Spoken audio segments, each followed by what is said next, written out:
Hello there everyone, welcome back to a brand new movie review. Today I am going to review The Electric State. This is a fascinating yet polarizing project that spans a graphic novel and a Netflix adaptation. So there we go. Today I'm going to talk about the story, the themes, the cast, the critical reception and the original book with sketches. So let's begin with the story first of all. The story is set in an alternate 1990s dystopia where humanity is grappling with the aftermath of a robot uprising, so a robot revolution. The plot follows Michelle, a teenage girl, and her robot companion Cosmo. Cosmo is this, I guess, popular TV show character, and there's also this robot about him. So there we go. As they journey across the desolate America to find her long lost brother, along the way they uncover a conspiracy involving rogue robots and the devastating effects of advanced technology. So, very interesting stuff. Obviously, this is, to be honest, very relatable to nowadays because we have the AI uprising, as I would put it like that, and people using AI for like literally everything, like Chat GPT or whatever, the AI bots. And I do also use AI quite often for making my videos, not really because I'm lazy or something, but just to have simple points, talk about simple points. And that's what I do, obviously, with like movie reviews, the story, the themes, and the cast and stuff like that, like I do today. In my video right now, I have this just a list of stories, themes, cast, and general, just things to talk about. Because if I were to put it on a list, I would forget things. And um, it is obviously very easy to use, right?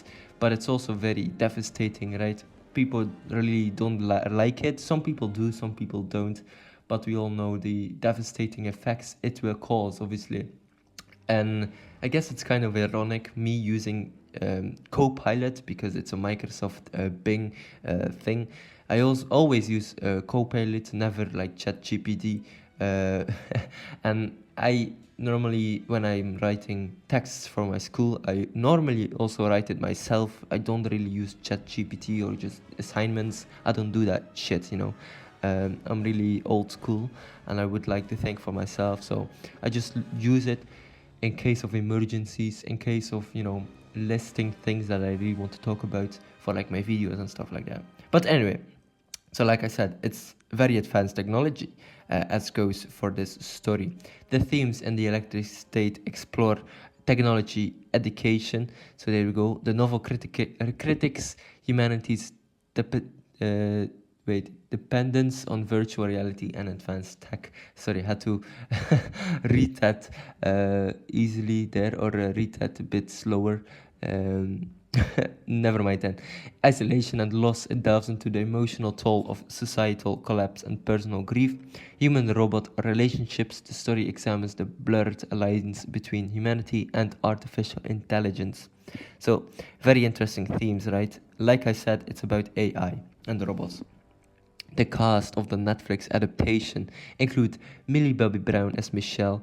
To be honest, she has come a long way since playing Eleven from Stranger Things, and she's always kept that Netflix partnership, obviously with Damsel and now Electric State, which is very interesting, and also Enola Holmes. I'm not quite sure. She doesn't really suit other studios, if that makes sense. I don't know. We also have Chris Pratt.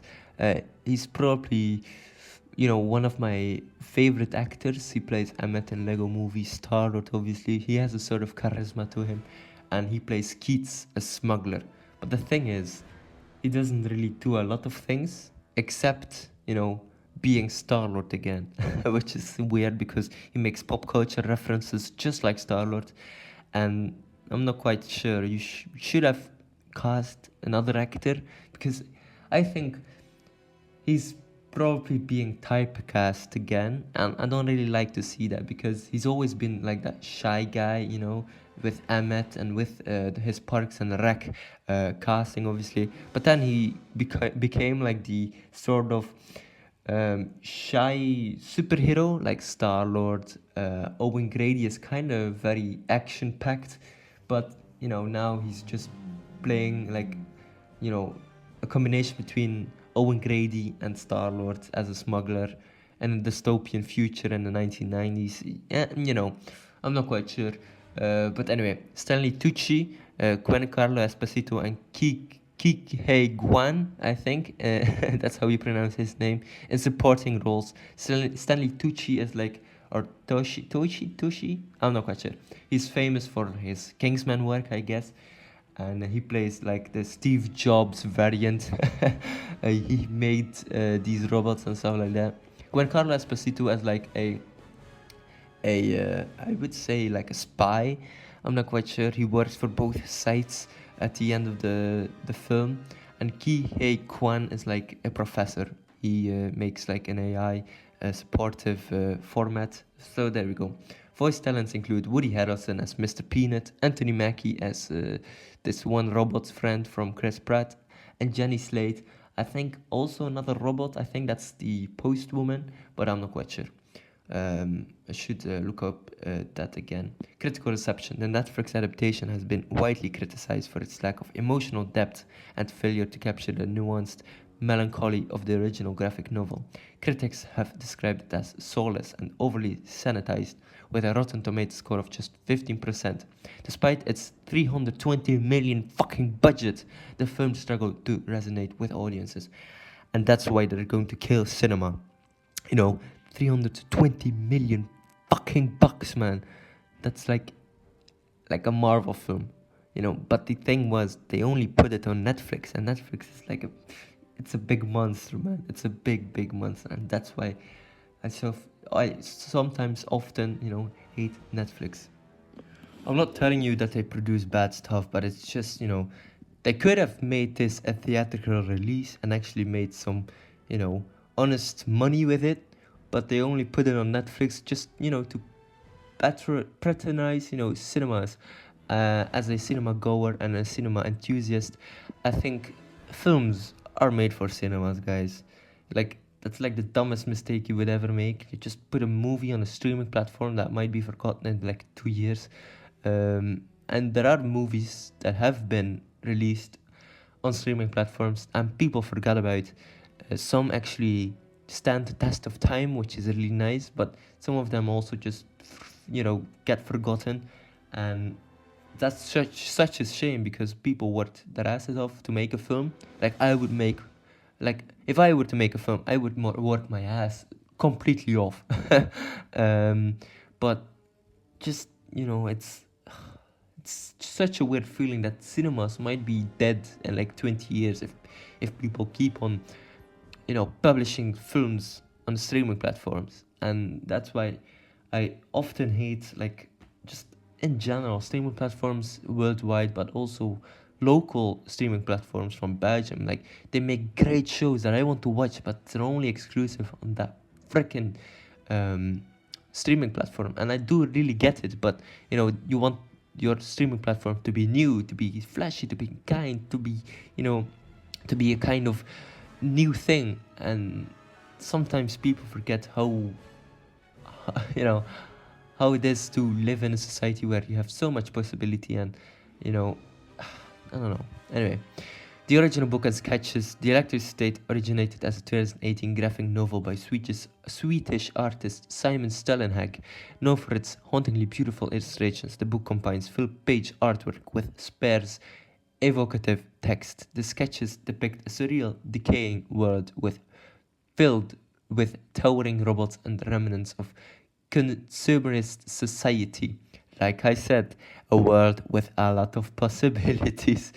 So yes, I also seen the art, and the art looks very good. Like, there's so much great stuff about it. We also have like the really dystopian, creepy robots lurking in the shadows, and we also have some kind of, like Ready Player One vibe, where people get attached to like a visor and they just live their lives as like robots, which is really like Ready Player One ish. But in Ready Player One, you have the virtual reality world, and here it is just like robots living in the normal world, piloted by people attached to these helmets. And Yeah, I guess the film was entertaining. I give it a 4 out of 5, but that's just my opinion. Obviously, it was entertaining, it was fun, but I didn't really want to, you know, look at the other backstory. I just wanted to watch the film. I really liked it. Millie Bobby Brown and Chris Pratt could have been better, but I really liked the robot CGI and just the themes in general. I really liked I would say the comedic elements too. There were bad things, obviously, but you know, I I kind of liked it. And obviously, that's just my opinion. You can just trash at me if you want for saying that.